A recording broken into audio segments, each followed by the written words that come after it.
I said, let me come on and give a little bit of public education, right? And I think that it's important that the theme of the day is for us to make sure that we fact check. Let's not misquote history. Let's make sure that we minimally understand that if we're going to quote history as a success, that success, you got to look back at the beginning of how we ended there and the reasoning and conclusion. Because, and it's a small story because I technically came on here to do a quick PSA. So, someone posted, no more use current intervention that's being used by this administration as a way to say success for Cuba in the future. And they quoted Japan. Because as I said to someone on the post, there's no American history using the elements of today's rhyme that should justify us going into dating, wars, etc. in particular. And this person I can understand because they're Cuban born, they have a lot more history, and I never wanted to do that.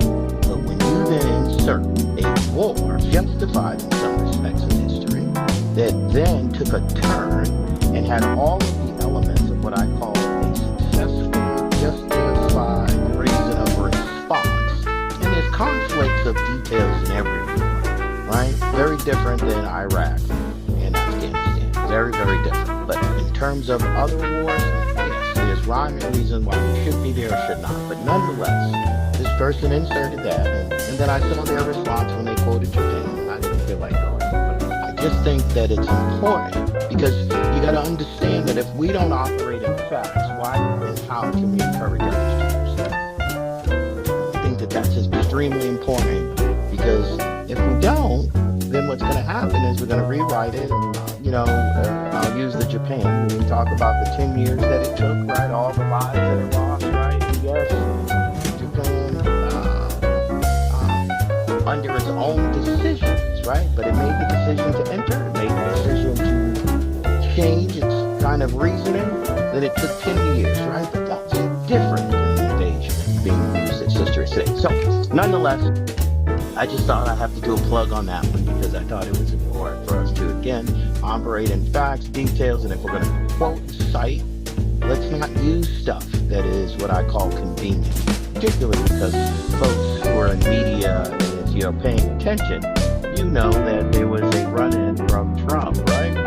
He inappropriately used Pearl Harbor when talking to him, right? So nonetheless, and so when I then hear that as a speaking point with no substance at all by way of just because it's on social media, so this is not a critique or criticism, I probably shouldn't use that salutations, right?